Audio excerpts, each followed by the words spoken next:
Hello friends, welcome to learn with fun shorthand. तो कैसे हैं आप सब लोग। तो आज हम लोग करने वाले हैं रामधारी गुप्ता का फर्स्ट पार्ट, जिसमें डिक्टेशन नंबर 11 और 12 करेंगे। तो चलिए शुरू करते हैं।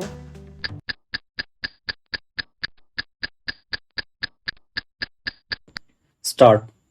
अध्यक्ष महोदय, मैं आपको एक और बात बतलाना चाहती हूँ और वह यह है कि कृषि विभाग को योजना आयोग ने बहुत गलत रास्ते में बिठा दिया है। उन लोगों के पास लड़ने के लिए दम नहीं है और देश में खाद्यान्न का उत्पादन बढ़ाने के लिए जो योजनाएं चाहिए और उनके लिए जो धनराशि चाहिए, वे उनको पूरी तरह संस्वीकृत नहीं करा पाते हैं। कृषि विभाग तो जमीन की तरह आधार होता है और उसी पर देश के लिए पर्याप्त अन्न पैदा करने का महान भार है। इसीलिए यह बहुत आवश्यक है कि अधिक अन्न उपजाने के मार्ग में जो भी आवश्यक कदम यह विभाग उठाना चाहे, उसमें किसी तरह की रुकावट न हो। बहुत सी हड़तालें हो सकती हैं, मजदूर काम से बरी हो सकते हैं, मगर किसी भी हालत में वे खाने से बरी नहीं हो सकते। अब हम देखते हैं कि मिलों और कारखानों में हड़तालें हो जाती हैं, छुट्टी हो जाती है, तो आम काम के दिनों की अपेक्षा लोग उन दिनों में ज़्यादा खाना खाते हैं, ज़्यादा दावतें करते हैं। आज यह हमारे लिए यह सर्वाधिक महत्व का विषय है कि हमारा अन्न का उत्पादन उस गति से बढ़े ताकि हम अपनी खपत से अधिक उत्पादन कर उसका निर्यात कर सकें। सरकार तथा इस मंत्रालय के लिए यह समस्या एक बड़ा सिरदर्द पैदा कर रही है। हर एक विभाग में बड़े-बड़े अधिकारी बैठे हैं और हजारों रुपए के बड़े-बड़े वेतन ले रहे हैं, लेकिन मुझे दुख के साथ कहना पड़ता है कि उनका दिमाग कार्यालय की मिसलों और कागजों में लगा रहता है। इस विभाग का काम बहुत ही महत्वपूर्ण है। प्राकृतिक कोप के कारण जो समय-समय पर हमारी फसलों को नुकसान होता है, इससे भी अपनी फसलों की रक्षा करने के लिए आवश्यक कदम उठाना इसके जिम्मे है।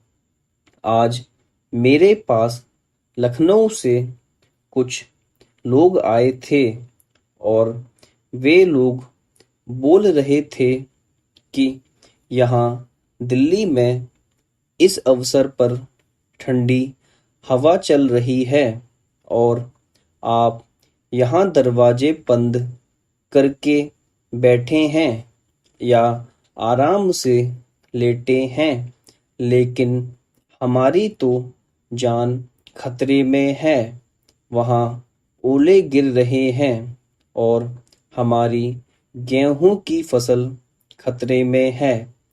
अब यह इस विभाग का काम है कि चूंकि हवा में पानी ज़्यादा होता है, इसलिए फसल के बचाव के लिए उस पर नियंत्रण किया जाए जिससे फसल की हानि न हो। अध्यक्ष महोदय, जिस भावना से मैंने यह बिल पेश किया है, उसको विरोधी पक्ष के लगभग सभी सदस्यों ने एकमत से महसूस किया है कि देश में बेकारी की जो समस्या है वह एक भयंकर समस्या है और उसके कारण हमारे देश का विकास, चाहे वह सामाजिक हो, आर्थिक हो या सांस्कृतिक, रुका हुआ है और ऐसी स्थिति में हम आगे बढ़ नहीं सकते हैं। इसी प्रकार से इस परिस्थिति का निर्माण हम पिछले 54 वर्षों से देख रहे हैं। मंत्री महोदय ने यहाँ पर अभी कहा कि राष्ट्रपति इस काम को नहीं कर सकते हैं क्योंकि वह उनके अधिकार के बाहर है। आप राज्यों में राज्यपाल शासन स्थापित करते हैं जब यह देखते हैं कि किसी राज्य में वहाँ की व्यवस्था, वहाँ का विकास ठीक नहीं हो रहा है, जब किसी राज्य में गड़बड़ी फैल रही हो, विकास का काम समाप्त हो गया हो और जिम्मेदारी से लोग काम न करते हों, तो वहाँ पर राज्यपाल शासन स्थापित किया जाता है। ऐसे बहुत से उदाहरण हमारे देश में मौजूद हैं। उसी प्रकार से हमारे राष्ट्रपति हैं और अगर देश में इस तरह की स्थिति वर्षों तक चले तो कोई कारण नहीं है। आपात के रूप में राष्ट्रपति इस देश की सुरक्षा के लिए, इस देश की उन्नति के लिए जिम्मेदारी अपने हाथ में न ले सके। हमारे भाइयों ने बहुत से उदाहरण दिए हैं कि राज्यों में संयुक्त सरकारें नहीं चली, लेकिन उसके पीछे राजनीतिक हथकंडे थे। अगर कोई राजनीतिक पार्टी जिम्मेदारी से काम नहीं करती तो विधान में यह स्पष्ट है कि राष्ट्रपति शासन अपने हाथ में ले। मैं एक उदाहरण देता हूँ कि संविधान में आदिवासी हरिजनों उत्थान के लिए प्रण किया गया था कि 10 वर्ष में उनकी सामाजिक तथा आर्थिक स्थिति को सुधार देंगे, लेकिन यह सरकार उसमें भी असफल रही। उसको एक बार 10 वर्ष के लिए बढ़ाया गया और दोबारा फिर 10 वर्ष के लिए बढ़ाया गया।